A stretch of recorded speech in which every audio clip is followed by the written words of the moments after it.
Forgive me for whatever I have sinned. I've killed 7 people, tortured them in unspeakable ways. For these sins, I ask absolution.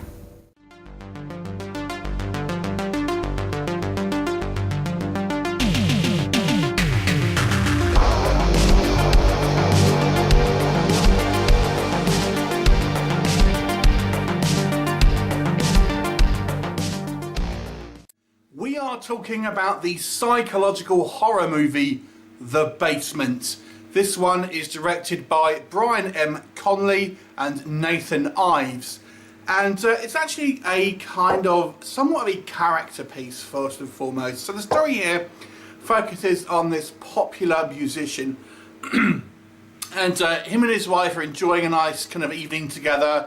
And he decides he's going to go out and get some more champagne. But in just outside this kind of convenience store, he's abducted and bundled into a van and ends up tied to a chair in some dingy basement where there seems to be this serial killer that is renowned in Los Angeles at this time called the Gemini Killer.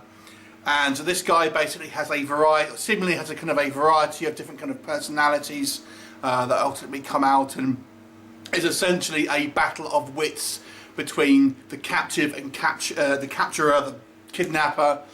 And obviously what will happen, you have to watch the movie to find out. So let's discuss The Basement. First thing for me, this movie is fantastically acted. A big shout out to Cayleb Long, who plays the victim, plays this guy who is abducted. I thought he gave a wonderfully nuanced performance against the much flashier role of this guy who has got all these kind of different personalities and stuff, and obviously is a flashy role. But I absolutely loved the way this character was acted and written, because he seems like an intelligent guy. And when he comes face to face with a serial killer who he quickly identifies has multiple personalities, he's not screaming and shouting, but he's playing against these kind of characters and trying to kind of like see if he can kind of win a battle of wits. But obviously props to the other actor as well, who was obviously playing this kind of serial killer, and obviously he has a kind of a variety of different personalities. But I was most impressed with Cayleb's performance, because I felt he was, it's a less flashy role, but it was just a great performance overall.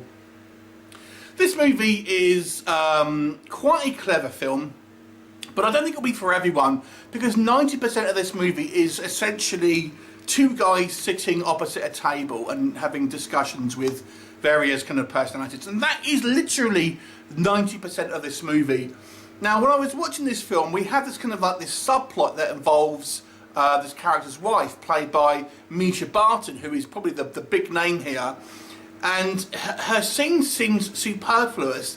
And I was wondering if they were just kind of added in reshoots, because she's obviously the biggest name attached to this kind of this movie. But it kind of does tie up to at the end. Although I do have some problems with that, so we'll come on to that.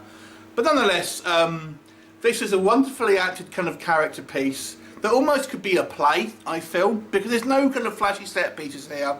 It's really just the majority of the film, these 2 guys, one of which has these kind of various different kind of personas. So if you're thinking like another movie, think Split, really. This is a kind of a low budget version of Split.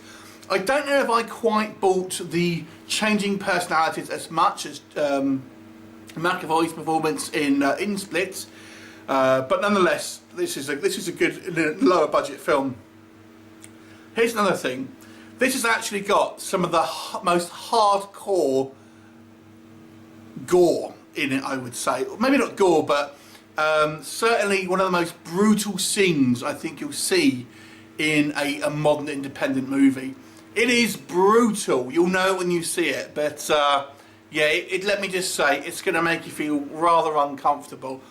There's not loads of gore throughout the movie. Our victim is kind of tortured through various kind of points, and it's not pleasant. But let me tell you, there is a kind of a very, very brutal scene later on in the movie.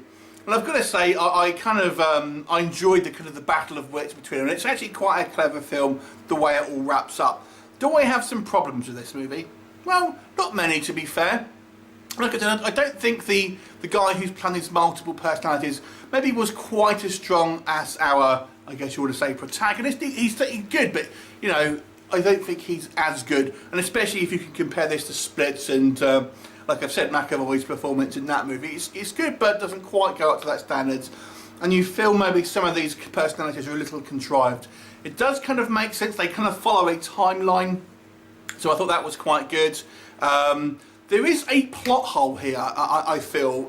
Now, I can't tell you what it is because it involves the kind of the climax of this movie, but there's someone's kind of the relationship with someone else doesn't make some sense when you think about it in regards to how that will affect the people around them.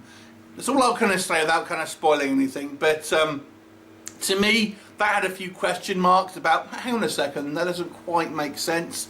It's possible, it's not completely in the realms of impossibility, but I felt there maybe should have been some lines added to kind of like clear that up.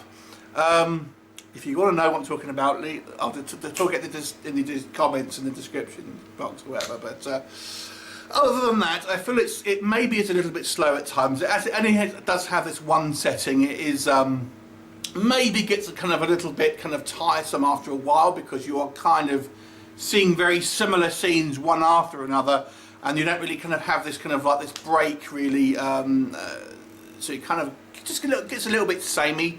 But it's fantastically acted. I feel it's very well written and a very kind of well directed movie. And because there's, like I said, this movie is more of a psychological character piece. When we do see moments of violence, it's shockingly graphic to a certain degree. So I would actually have to say I'd probably recommend this movie to most people, unless you are very kind of the sort of person who needs constant kind of like, you know, explosions and stuff like that. It's a slow moving film, but I feel it works for the most part because of it. So very kind of few criticisms for me personally. So I'll give this movie a 7 out of 10. Have you seen it? What did you think of it? Leave me a comment and I'll look forward to seeing you next time. Bye for now.